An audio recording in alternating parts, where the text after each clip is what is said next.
በስመ አብ ድምጻችሁ አይሰማም ነው። በስመ አብ ወወልድ ወመንፈስ ቅዱስ አሐዱ አምላክ። በስመ አብ ወወልድ ወመንፈስ ቅዱስ አሐዱ አምላክ። በስመ አብ ወወልድ ወመንፈስ ቅዱስ አሐዱ አምላክ።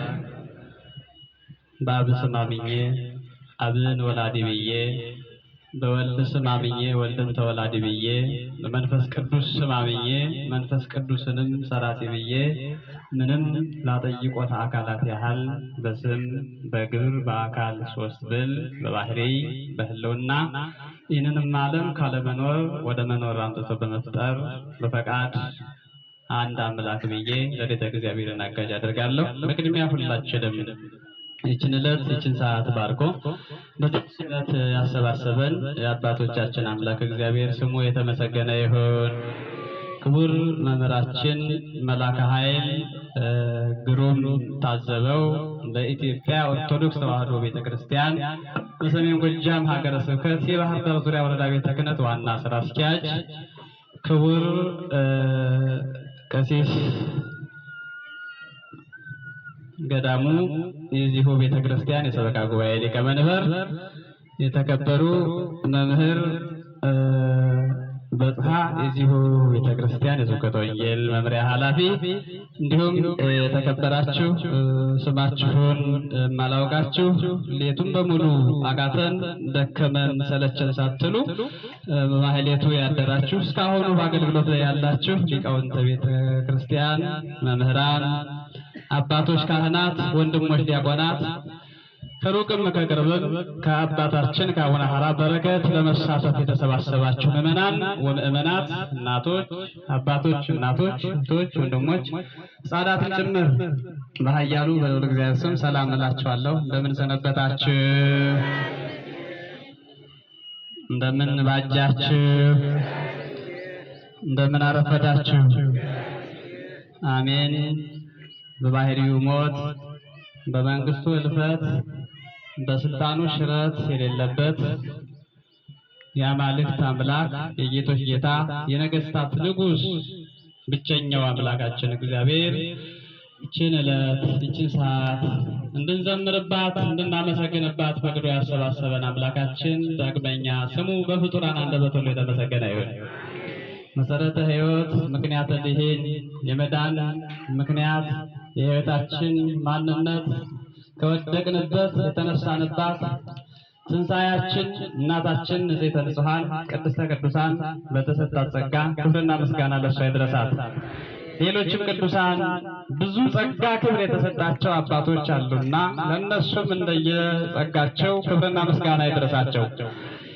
እንኳን ለታላቁ አባታችን ለአቡነ ሐራ ድንግል ዓመታዊ ክብረ በዓል በሰላም አደረሳችሁ አደረሰን። አመስግኑት፣ ግድ የላችሁ። እንኳን አደረሳችሁ። እንደ ዛሬው ሁሉ የዛሬ ዓመት በቸርነቱ እግዚአብሔር አምላክ ያድርሰን ያድርሳችሁ። እግዚአብሔር ይስጥልን። ምስጋና የተፈቀደ ነው። የተፈጠርነውም ለምስጋና ነው። የሰው ልጅ አንደበት የተፈጠረው ክፉ ሊነጋገርበት ሳይሆን በጎውን የእግዚአብሔርን ስም ሊጠራና ሊያመሰግን የተፈጠረ ስለሆነ ነውና ስለዚህ 3 ጊዜ አመስግነናል። አሁንም ደግሞ ስለ አባታችን ስለ ጻድቁ በሰላም ስላደረሱ ለሳቸው አንድ ጊዜ ክብር ይቀጥላል። እግዚአብሔር ይስጥልኝ። እንግዲህ ሊቃውንተ ቤተ ክርስቲያንም ቢሆን ክብር ይገባቸዋል። እነሱንም አመስግኗቸው። ወለዘሂ ክብረ አክብሩ አይደለ? ወለዘሂ ክብረ አክብሩ። ክብር ለሚገባው ክብር ስጡ ነው። ወለዘሂ ፍርሃተ ፍርሁ ወለዘሂ ጸባይ ተጸብ። ግብር ለሚገባው ግብር ይላል። ያው እየገበራችሁ ነው። ለመንግስት ትገብራላችሁ ግብር ስለሚገባው። ክብር ለሚገባቸው ደግሞ ለሊቃውንቱም ለሽማግሌዎችም ለእናቶችም ክብር ትሰጣላችሁ። ፍርሃት ለሚገባው ለእግዚአብሔር ደግሞ ፍርሃትን ማለት ነውና ሐዋርያው ቅዱስ ጳውሎስ እሱን ያለን። ስለዚህ እግዚአብሔር አምላክ ካደረሰ ዛሬ በዚህች ዕለት ከሰበሰበን ሰላም ጤና ሰጥቶ በዚህ ችለት ካገናኘን ስለ አባታችን ትንሽ ተነጋግረን እንጨርሳለን ማለት ነው። ብዙ መርሃ ግብራት ስለሚኖሩን እኔ አጠራ ብዬ ነው ማስተምረው። እግዚአብሔር አምላክ ሁላችንንም እንዲያስተምረን ቅዱስ ፈቃዱ ይሁንልን። ብዙኃት ረድእ ጸሎቱ ለጻድቅ ትክልወት አሰልጥ። የጻድቅ ሰው ጸሎት እጅግ ኃይልን ታደርጋለች። ሁላችሁም አብራችሁ ትላላችሁ የጻድቅ ሰው ጸሎት በሉ።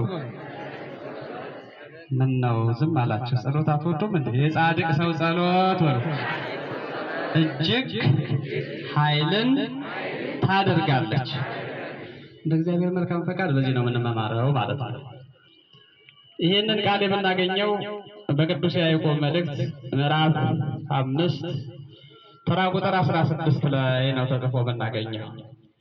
ይሄ ቃልም የተነገረው ደግሞ ስለ ጸሎት ኃይል ነው። ጸሎት ለእኛ ኃይላችን፣ ጸሎት ሲወረውሩት የማይታይ ሲመታ ብቻ የሚታይ ጠላትን የሚገዳደር ጠላት ዲያብሎስን የሚያሸንፍ ሰይጣንን የሚጥል ሰይጣንን አንፈራግጦ ከሰው ልጆች ሕይወት የሚያስወጣ ምንድን ነው ካላችሁኝ ጸሎት ነው ማለት ነው። ምን አላልኳችሁ? ጸሎት ነው። እውነት ነው። እኛ የተዋህዶ ልጆች ትጥቃችን ጸሎት ነው። መሳሪያችን ጸሎት ነው። ጠላታችን ዲያብሎስን የምናንበረክክበት፣ ጠላታችን ዲያብሎስን የምናሳፍርበት ጸሎት ነው ማለት ነው። እና ምን አለ? በተለይ የጻድቅ ሰው ጸሎት እጅግ አለ ኃይልን ታደርጋለች። ትክልወት አሰልጥ። አዎ ግዳጅንም ደግሞ ትፈጽማለች ነው። ዛሬ በዚህ ቤት የተሰባሰብነው ለጸሎት ነው አይደል እንዴ? አይደለም? ለጸሎት ነው። በረከት ፍለጋ ነው። ሌላ ተፈልጎ አይደለም በዚህ የተሰባሰብነው። ይሄ በረከት ቤት ነው። ይሄ ጸሎት ቤት ነው። ይሄ ስግደት ቤት ነው። ይሄ የእግዚአብሔር ቸርነት የሚነገርበት፣ ቸርነቱ እንደ ክረምት ነጠብጣብ የሚፈስበት፣ ሊቃውንቱ ቃለ እግዚአብሔር የሚያፈሱበት፣ እግዚአብሔርን በሊቃውንቶች ላይ አድሮ ጸሎታችንን ልመናችንን የሚቀበልበት የጸሎት ቤት ነውና፣ ስለዚህ የጻድቅ ሰው ጸሎት እንግዲህ ጻድቅ የሚባሉ ታውቋቸው እውነተኞች ማለት ነው። ጽድቅ እውነተኛ ሆነ፣ ጻድቅ እውነተኛ፣ ቅን፣ እውነትን የሚወድ፣ ለእውነት የሚኖር፣ እውነትን የሚናገር፣ እውነትን ደፍሮ በእውነት ብቻ የሚኖር ከውሸት የራቀ ማለት ነው። ጻድቅ ምን ማለት ነው አልባችሁ? እውነተኛ ማለት ነው። ከዚያም በላይ ደግሞ ከሕግ በላይ ሆነው እንደውም ቅዱሳን ኑረዋል። ከተሰራላቸው ሕግም በላይ ሳይበሉም ሳይጠጡም የእግዚአብሔርን ቃል ምግብ መጠጥ አድርገው ይኖራሉ ማለት ነው። እና ቀልጠፍ ላድርገው ጸሎት ብሂል ተናግሮተ ሰብእ ምስለ እግዚአብሔር። ጸሎት ማለት የሰው ልጅ ከእግዚአብሔር ጋር የሚያደርጋት ንግግር ናት ማለት ነው። ይሰማችኋል? ስንጸልይ ከማን ጋር ነው የምንነጋገረው? ንገሩኝ እንጂ እውነት እኮ ነው። ከእግዚአብሔር ጋር ነው የምንነጋገረው። አቤቱ አምላክ ሆይ ይቅር በለኝ ማለት ከማን ጋር እየተነጋገርን ነው? ታዲያ ከዚህ የበለጠ ጸጋ ምን አለ? እግዚአብሔርን እልል ብላችሁ አመስግኑት። በእውነት በቤቱ ያጸናን፣ እንድንጸልይ አንደበታችንን ለጸሎት ያቀናልን፣ እንድንለምነው የሚያስተማረን እኮ እሱ ነው አይደል? ለምኑ ብሎናል እኮ። ሰአሉ ወይትወሀበክሙ እሱ ወተረክቡ ወርጉዱ ወይትረሀወክሙ ይላል። ለምኑ ይሰጣችኋል ይላል። እስኪ ለምኑ በሉ ይሰጣችኋል። ስለዚህ ያጣችሁትን ነገር ለማግኘት ለምኑ አለ ክርስቶስ። ጤና ያጣ ጤና እንዲያገኝ መለመን አለበት። ማንም ጤና የሚሰጠው እግዚአብሔርን። ልጅ ያጣም ልጅ እንዲያገኝ እግዚአብሔርን ይለምን፣ እግዚአብሔር ልጅ ይሰጣል። በረከት ያጣም በረከት እንዲያገኝ እግዚአብሔርን ይለምን። ፍቅር ያጣም ፍቅር እንዲያገኝ እግዚአብሔርን ይለምን። ሰላም ያጣም ሰላም እንዲያገኝ እግዚአብሔርን ይለምን። የዚህ ሁሉ ባለቤት እግዚአብሔር ነው። የሰላም ባለቤት፣ የፍቅር ባለቤት፣ የስጦታ ባለቤት እግዚአብሔር ነው። ስለዚህ እያንዳንዳችን የምንለምነውን ጸሎት ደግሞ እግዚአብሔር እንዲቀበልልን መልካም ፈቃዱ ይሆንልን። ስንጸልይ ልናውቅበት ይገባል። እንደ አባቶቻችን እንደ እናቶቻችን በንጹህ ልቡና እንጸልይ። ቀጠፍ ላድርግና ልውሰዳችሁ። የአባታችን የአቡነ ሐራ ድንግል እናት አባቶቻቸውን የዛሬ ዓመትም እግዚአብሔር ፈቅዶ በዚህ ላይ ተገናኝተን ስንመማር ነበራችሁ። ያ ዛሬ ዓመት የነበራችሁ ዛሬም እያየኋችሁ ነው፣ ለይቻችኋለሁ። አባታቸው ማን ይባላሉ እንድትነግሩኝ እንዳትረሱ ብያችኋለሁ። የዛሬ ዓመት ይህን ካልነገራችሁ በከንቱ ነው የምትመላለሱ፣ በከንቱ ነው ፀሐይ የምትበሉት። ማን ይባላሉ? የአቡነ ሐራ አባት ማን ይባላሉ ነው ያልኩኝ። አቡነ ሐራ ናቸው ይለኛል እንዴ? አባታቸውን ነው የጠየቁ። የዛሬ ዓመት ነግሬያቸዋለሁ፣ ትረሱብኝና ብያችኋለሁ። እግዚአብሔር ይስጥልን። እንደው እናቶች እኮ ዮሐንስ እያሉ ነው። ቀሲስ ዮሐንስ በሏቸው። የቤተ መቅደሱ አገልጋይ ቀሲስ ዮሐንስ ናቸው። እናንተን ማን ይቀድማችኋል? እንደው ስትከፉም ያው ነው፣ ስትመለሱም ንስሐም ስትገቡም በፍጥነት ነው፣ ስታጠፉም ስትደመሰሱም በዚያው ልክ ነው አይደል እንዴ? ሔዋን ስትበድል አይታችኋታል። ወዲያው ደግሞ አዳም ሆይ እንደው አምላክ ይቅር አይደል ንስሐ ብንገባ እኮ ነው ያስቀድማ ካዳም። ኧረ እሱማ ቸር አይደል ምን ነው ይቅር አይደል ግን አንቺ እያለሽ አላት። ቶሎ አጥፊ መሆኗን እያሳያት ነው። እና እንደ ቅዱስ ጴጥሮስ ፈጣኖች ናቸው። ቅዱስ ጴጥሮስ ከደቀ መዛሙርቱ መካከል በጥያቄም በክደትም በማንኛውም ነገር ይፈጥን ነበር። በኋላ ግን ያው እንግዲህ ሐዋርያት አለቃ ሆኗል። ፓትርያርክም ሆኖ አገሪቱን ይመራ ነበር፣ ዓለምን በሙሉ ማለት ነው። ስለዚህ አባታቸው ዮሐንስ ወንዶች ይሰማችኋል። ማን አልኋችሁ? ደግሞ የዛሬ ዓመትም ይነረስታችሁት ነው። ማን አልኋችሁ?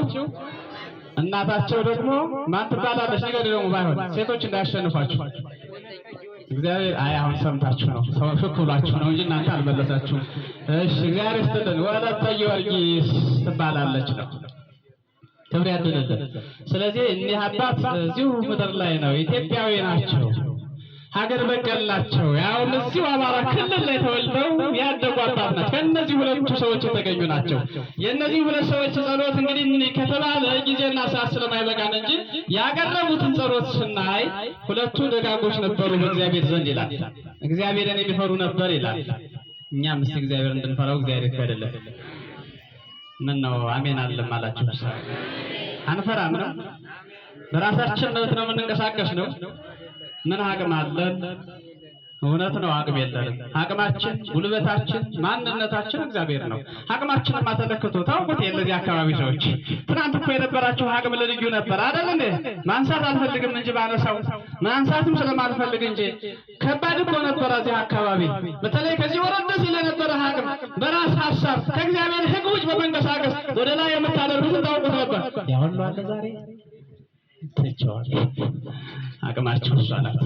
በካህናት ላይ መተኮስ ካህናት አባት ሄዳለህ ፍታትና ትፈታለህ እንጂ እኔ አባት ሙቶ የኔ ወንድም ሙቶ አይደል አይላችሁ የነበር። ዛሬማ የለም። ቁልመም ብለህ ወድቀሃል፣ መውጫ መግቢያውን አጣሃል። ተው ብለናል፣ ያን ጊዜ አልሰማህንም። እግዚአብሔር ለሁላችንም ልቦና ይስጠን። ስለዚህ እዚህው ክልል እዚሁ አካባቢ እዚሁ ምድር ማዶ ላይ ተወልደው ያደጉ አባት ናቸው። ማን? ከሁለቱ ደጋጎች ከወለተ ጊዮርጊስ ከቀሲስ ዮሐንስ ከቤተ መቅደሱ አገልጋይ። ስለዚህ እኒህ ሰዎች ወለተ ጊዮርጊስና ታላቁ አባት ቀሲስ ዮሐንስ ሶስት ልጆች ነው የነበሯቸው። ሶስቱም ሁሉ ወንዶች ናቸው። አንዱ በተለይ የዓለም ብርሃን ነው ይላል። ምን አልኋችሁ? እንዲህ ስላችሁ ተሐድሶች ትኖራላችሁ። የዓለም ብርሃን ቴዎድሮስ እያላችሁ የተነሳ እሱን አይደለም። አንተም ውእቱ ብርሃኑ ለዓለም የተባሉ የዚህ ዓለም ብርሃኑ የምዕመኑ ብርሃን እናንተ ናችሁ የተባሉ እውነተኛ አባቶችን እንጂ በዚህ ቴዎድሮስ ይረሳል። ቴዎድሮስ መጥቷል 24ቱን አስተዳዳሪ እያሉ በየመስኮቱ የኢትዮጵያን ሰንደቅ ዓላማ የሚሰቅሉ እነሱን አይደለም። እነሱ የዘመናችን እንቅፋቶች፣ የዘመናችን ጨለምተኛ አስተሳሰብ ያላቸው ክፉዎች ሰዎች ናቸው። ሰውን ከአምልኮተ እግዚአብሔር የሚለዩ ናቸው። እና ቀሲስ ዮሐንስ እናታችን ወለተ ጊዮርጊስ ሶስት ልጆች አሏቸው። ስንት ልጆች አሏቸው? አንዱ የምን ብርሃን ናቸው? የዓለም ብርሃን። በአባታችን ጸበል የማይጠቀም ማን አለ? በአባታችን እምነት የማይፈወስ ማን አለ? አንተ ከዚያ የመጣህ ነህ አይባል። አንተ ከዚህ ጎጥ ነው የመጣህ አይባል። የትም ይምጣ አማኝ የሆነ ሁሉ በአቡነ ሐራ እምነት ይቀባል፣ ይፈወሳል፣ በጸበላቸው ይድናል። እኒህ ምንድን ናቸው? የዓለም ብርሃን ናቸው። እና ሲጸልዩ ምን ይሉ ነበረ? አቡነ ሐራን ከመውለዳቸው በፊት የሚገርማቸው አቤቱ አምላክ ሆይ ሁለት ልጆች ሰጠኸናል፣ አሁን ልጅ እንፈልጋለን ደግመን። ይሰማችኋል? ምን አሉ? ልጅን የሚሰጥ ማን ነው? እናቶች ልጅን የሚሰጥ እግዚአብሔር ነው። ያውም የልጅ አሰጣጥ ደግሞ አይነት አለው። የተባረከ ልጅ አለ፣ የተቀደሰ ልጅ አለ፣ እግዚአብሔርን የሚፈራ እናት አባቱን የሚያከብር ለሰው ሁሉ ታዛዥ የሆነ ታላቁን ታናሹንም የሚያከብር ልጅ አለ። በአንጻሩ ደግሞ እናት አባቱን የሚገድል የእናት አባቱ ገዳይ፣ ደም አፍሳሽ፣ ክፉ፣ አረመኔ፣ ሌባ፣ ዝሙተኛ ይወለዳል። የእናት ወል ዝንጉርጉር እና ምን አለች ወለተ ጊዮርጊስ ምን ያለች ትጸልይ ነበር? አቤቱ አምላኬ እግዚአብሔር ሆይ እባክህ አንተን ደስ የሚያሰኝ ፈቃድህን የሚፈጽም ለዓለሙ ሁሉ ለፍጥረቱ ሁሉ ብርሃን የሆነ ልጅ ስጠኝ ነው። ይሰማችኋል? ይህን ጸሎት ሁላችሁም ለምኑ፣ ጸልዩት። እውነት ትልቅ ጸሎት ነው። አንተን ደስ የሚያሰኝ የአንተን ፈቃድ የሚፈጽም ከፈቃድህ የማይወጣ ይልቁንም ለፍጥረቱ ሁሉ ብርሃን የሆነ አማላጅ የሆነ ልጅ ስጠኝ ብላ ለመነችው። ይህን አይነት ልመና እግዚአብሔር ይወደዋል። እግዚአብሔር የሚወደው ልመና ይሄ ነው። ልመና ይዘናገር ብለን እኮ ነው ሰላም ያጣነው። ይሰማችኋል አይደል? እውነት እኮ ነው። እንዲህ አይነት ልመና አቅርበን አናውቅም። እኛ ከሆነ እገሌን አጥፋልን፣ እገሌን እውነት አሳይተኸኝ አይደለም ተመለሱ ነበር ክስ እንጂ ጸሎት አቅርበን አናውቅም ነው። እንደው አንድ ቀን ከተቆጣን በዚያ በድንበርም በውሃውም ከተጋጨን እውነት ታቦቱ ካለህማ ከመንበርህ አላሳይኸኝ አይደለም። ይህ ጸሎት እግዚአብሔር እኮ ጠላትን ውደድ አለ እንጂ ሰውን እርገም፣ ጠላትን አሳድ የሚል የለም። እናቶቻችን የሚጸልዩት ጸሎት እንዲህ ነው። ለምኑ ይሰጣችኋል ያለ እግዚአብሔር ነው። በቅዱስ ማቴዎስ ወንጌል ምዕራፍ 7 ቁጥር 7 ላይ ለምኑ ይሰጣችኋል፣ ሹ ፈልጉ ታገኛላችሁ፣ በር አንኳኩ ይከፈትላችኋል። በሚገባን ቋንቋ ነው ክርስቶስ ያስተማረን። ሰው ወደ አንድ ከተማ ሰው ቤት ሄዶ በር ቢያንኳኳ ውስጥ ያለው ሰው መጥቶ ይከፍትለታል። እኛም ልቦናችን ልናንኳኳ ይገባናል። ልቦናችን የክርስቶስ ማደሪያ የመንፈስ ቅዱስ ማደሪያ እንዲሆን፣ ጸሎታችን እንዲሰማ፣ ልመናችን ሁሉ ቅቡል እንዲሆን እግዚአብሔር ዘንድ ልቦናችን ልናንኳኳ ይገባናል። የለመነ አግኝቷል፣ የፈለገም አላጣም። ስለዚህ ለምኑ ይሰጣችኋል። በዚህ መሰረት ወለተ ጊዮርጊስ ቀሲስ ዮሐንስ ለመኑ። በዚህ መንገድ እግዚአብሔር አምላክ የለመኑትን የማይነሳ የነገሩትን የማይረሳ እግዚአብሔር አባታችን የዓለሙን ብርሃን ተክለ አቡነ ሐራን ሰጧቸዋል፣ ወልደዋል ነውና ክብርና ምስጋና ለሱ ይድረሰው። የለመነውን ሁሉ ልመና የምንጸልየውን ጸሎት ሁሉ እግዚአብሔር አምላክ ይቀበልልን። የጻድቅ ሰው ጸሎት እጅግ ኃይልን ታደርጋለች፣ ግዳጅንም ትፈጽማለች ብያችኋለሁ እኮ። እውነት ነው። ግዳጅ እኮ ነው። ግዳጅ ማለት የለመኑትን ማግኘት እኮ ነው። መፍትሄ ማግኘት ነው። ለምኖ ሰው አለማጣት፣ የለመኑትን ማግኘት ግዳጅ መፈጸሙ ይሄ ነው። ስለዚህ የጻድቅ ሰው ጸሎት እጅግ ግዳጅን ታደርጋለች። እውነተኞች ነበሩ፣ በእውነት ነው እግዚአብሔርን ለመኑት፣ እግዚአብሔር የለመኑትን ሰጣቸው እና ቅዱስ ያዕቆብ ምን ይላል? በዚሁ ምዕራፍ ላይ ተራ ቁጥር 3 ላይ ወእመቦ ዘይተክዝ ለይጼልይ ይላል። ያዘነ ሰው ቢኖር ይጸልይ ይላል። ይሰማችኋል? ቤት አጥቶ ንብረት አጥቶ ወይም ልዩ ልዩ ችግር ደርሶበት ያዘነ ሰው ቢኖር ምን ይበል? ይጸልይ ነው። ሐዘንን ማስወገድ የሚቻለው በጸሎት እንደሆነ እያሳየን ነው። መከራን የምናደርገው በጸሎት ነው፣ በጉልበት አይደለም፣ በኃይል አይደለም፣ ክፉ በመነጋገር አይደለም።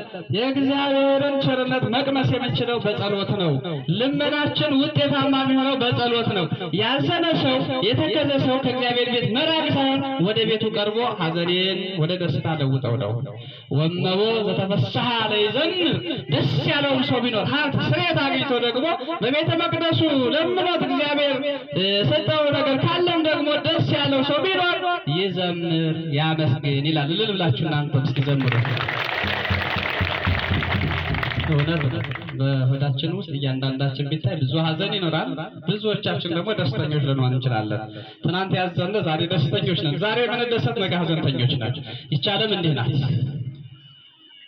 ስለዚህ ከዚያም የሚቀጥልና ወእመቦ ዘሐመ እምኔክሙ ላይጸጉ ቀሳውስተ ለውስተ ቤተ ክርስቲያን የታመመም ሰው ቢኖር ይላል ከእናንተ መካከል የታመመ የተደየነ ፈውስ ያጣ ሰው ቢኖር የቤተ ክርስቲያንን አገልጋዮች የቤተ ክርስቲያንን አባቶች ካህናትን ይጥራ፣ እነሱም ይምጡና የጸልዩለት በዘይቱም ይቅቡት ይላል። እውነት ነው። ሲቸግረን ወደ አባቶች አይደለም የምንመጣው። ሰው ሲታመም ሰው ደርሶ ሲወድቅ አባቶች የት ናችሁ ተብለው ነው የሚፈለጉት። የበሽታ ጊዜ አይደለም አባቶች መፈለግ ያለባቸው። በማንኛውም ጊዜ ንስሐ ስጡን፣ መከራ ዘመን መጥቷል፣ አስተምሩን፣ ገስጹን፣ ምከሩን ተብለው ሊፈለጉ ይገባል። ይሰማችኋል? አቤት ስትታመሙማ ቅቤና ጨው ነው የምትሆኑት። ስትለሰልሱ ትትናችሁ ልዩ ነው። ጤነኛ ስትሆኑ ደግሞ ኤሬት አባቱ ቄስ ገደመ አባት ያመጣል። ተወስና ምንድነው እሱ? ኧረ ተው እንዲህ አይባልም። እግዚአብሔር ያከበረውን ማክበር ነው። እግዚአብሔር የሾመውን እናንተ መሻር አትችሉም። እና የቤተ ክርስቲያንን አገልጋዮች በቤተ መቅደሱ የእግዚአብሔር እንደራሴ የሆኑ ካህናትን ይጥራ፣ እነሱ ይምጡና ይጸልዩለት ነው። ጸልየው ደግሞ ያንን ቀንዲሉን ጸልየው በዘይት ይቅቡት፣ እሱም ይፈወሳል እያለ ከመጣ በኋላ ነው እጅግ የጻድቅ ሰው ጸሎት እጅግ ኃይልን ታደርጋለች፣ ግዳጅንም ትፈጽማለች ያለ እና አቡነ ሐራ እናት አባቶች ጸለዩ፣ ለመኑ። አቡነ ሐራን እግዚአብሔር ሰጣቸው። ባጭሩ ወደ ዕለቱ ልምጣና ልጨርስ ላጠናቅም። ፀሐይ ላይ ነው ያላችሁት። ሌላም መርሃ ግብራት ስላሉ ክቡር ስራ አስኪያጁ መካከላችን ስላሉ መልእክትም ስለሚያስተላልፉ ከመልእክትም ባሻገር እሳቸው ይዘውት የሚቀርቡ ነገር ስላለ በእሳቸው የሚገለጥ አጓጊ ነገር ስላለ ታዩታላችሁና ጊዜ እንዳልጨርስ በዛሬው ዕለት የምናከብርበትን የዛሬ ዓመት ነግሬያችሁ ነበር። ትነግሩኝ ይሆን? እሱን እናንጨርስ። ዛሬ ለምን የተሰባሰቡ ነው? ዓመታዊ ክብራቸው ምን ያደረጉበት ነው? አቡነ ሐራ ይሄ ብቻ ነገሩ። ከዚያ የተረፈው እንዴት?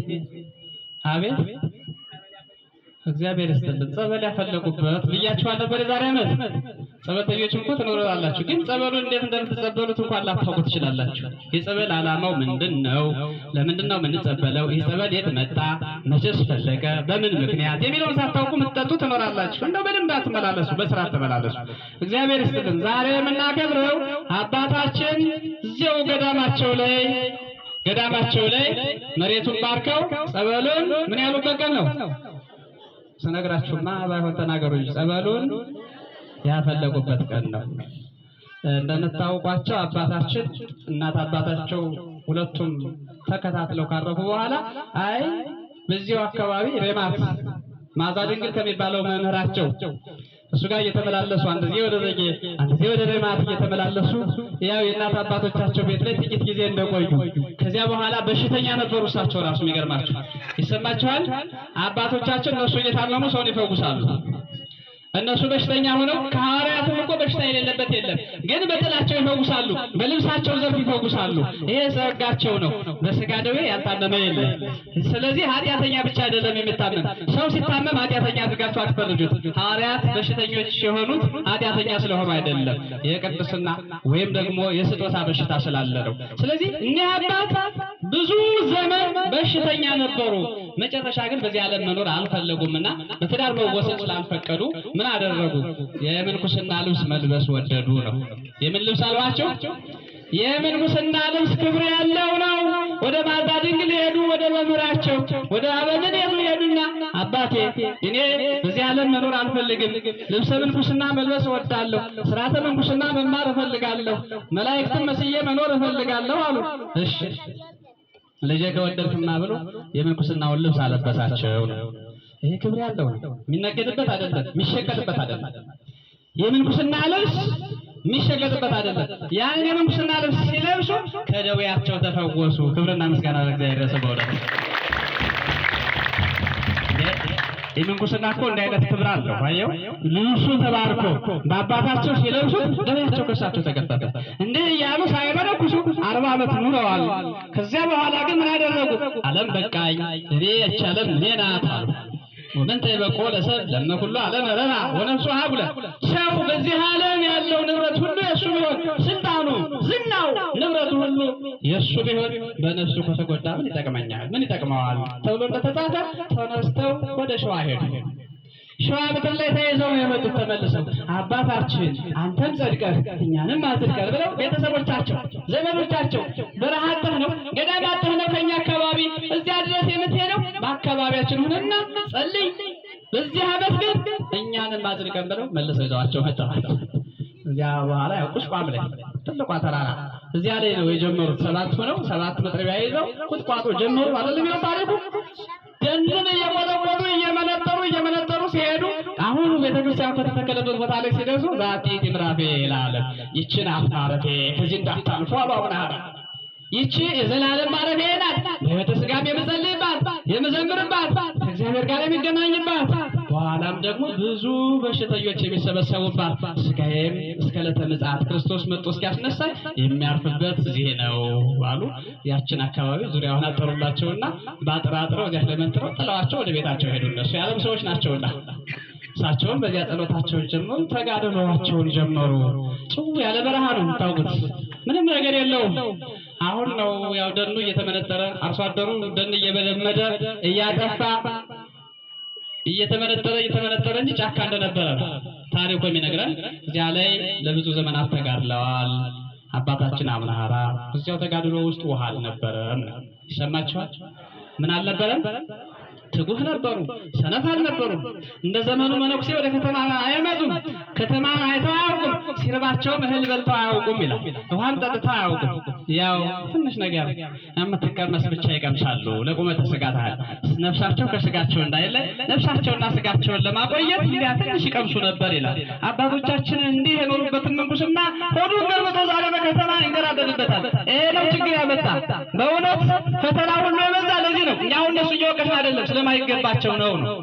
እንጦኒ ለመኮን ከመነኮስ ሁሉ ሰገዳ ማለት መነኮስ ከሆነ አንተ የበረሃ መናኝ ከሆነ ወደ ገዳም ሄድ ነው። ከህዝብ ጋር እየተንጋጉ መነኩሴ ከህዝብ ጋር እየኖሩ አበብኔ መናኝ ባይታዊ የለም። እንዲህ አይነት አስተምሮ የላትም የኢትዮጵያ ኦርቶዶክስ ተዋሕዶ ቤተክርስቲያን። የእነዚህ ተከታዮች ደግሞ የእነዚህ ክፉ አባዜ ያደረባቸው ሰዎች ግን እንደምን አብረን ያንቀዠቅዣቸዋል። ይሄ ሲነገር እኛ አባቶቻችን የምናውቃቸውና አቡነ ገብረ መንፈስ ቅዱስን እና አቡነ ተክለ ሃይማኖትን በረሃ ውስጥ ሲኖሩ ነው፣ ጫካ ውስጥ ሲኖሩ ነው። ከአራዊት ጋር ተስማምተው ነው።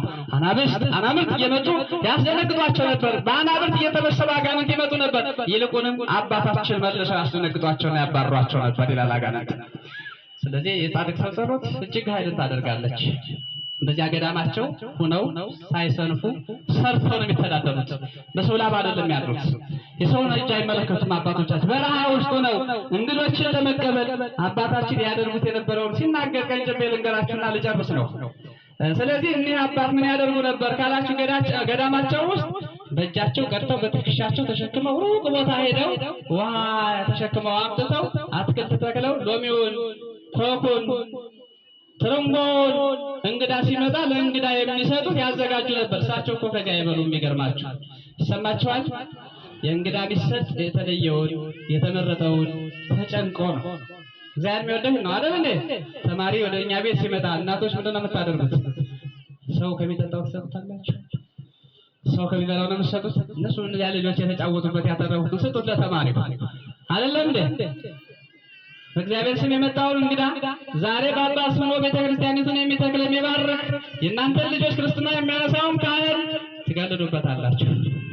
ድሃ ሲመጣ ለሳለት ያ ድሃ ወር ነው አይባልም፣ ነውር ነው እንዴ? እንደውም እኮ ድግስ በምትደግስበት ጊዜ አይደለ ድሆችን ጥራ፣ እጅግ የሌላቸውን ጉንሾችን፣ ደካሞችን አባቶች ሊቃውንተ ቤተክርስቲያን ደካማ ሆነው አይደለም፣ እናት አባት የሌላቸውን አይደለም። ከእናንተ የበለጠ እናት አባት ሀብት ያላቸው ናት።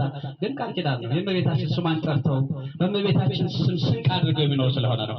ስለዚህ አቡነ ሐራ ግን ምን ያደርጉ ነበር? እሳቸው የማይበሉትን ሎሚውን፣ ትርንጎውን ለሰው ያው ብሩክ ቦታ አምጥተው ተክለው እንግዳ ሲመጣ ያን ይሰጡት ነበር ነው። እንዲህ እያሉ ሲቸገሩ ከዕለታት አንድ ቀን ግን ወደ እግዚአብሔር ጸለዩ ነው። ወደ ማን ጸለዩ? ነገሩኝ እና ጨርሻለሁ።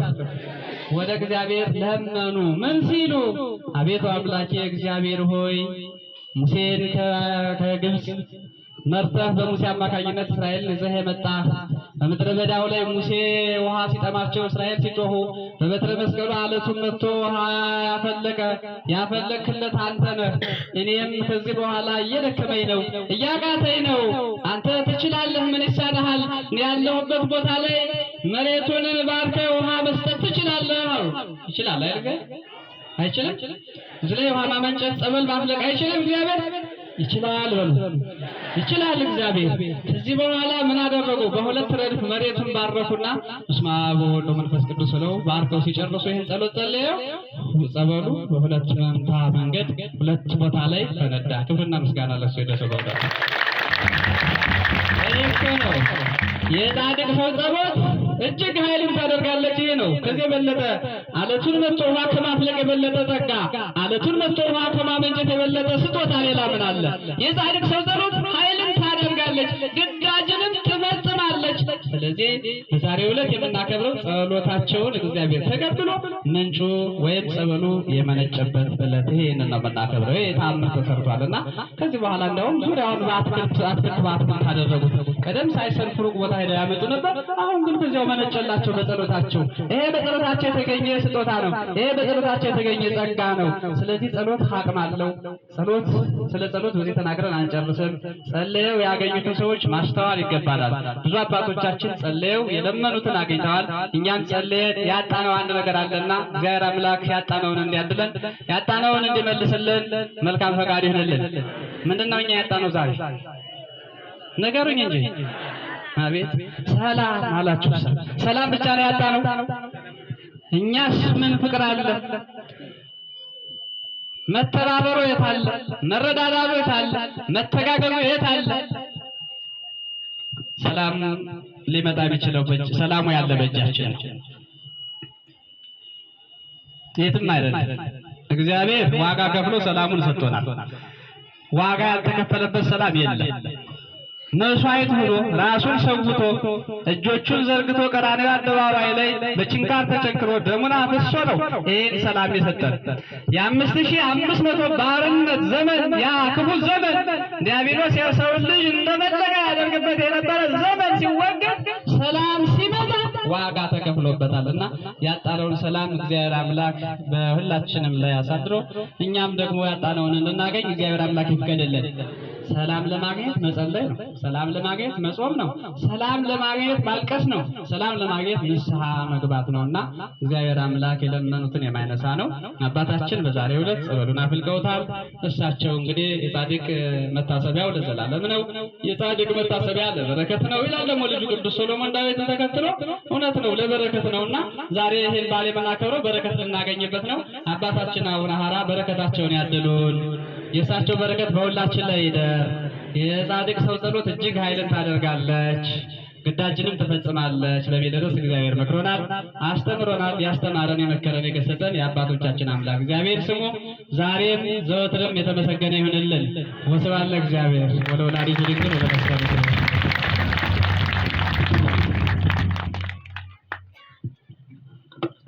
መምህራችን አቁሞ እኛን አስቀምጦ አይነ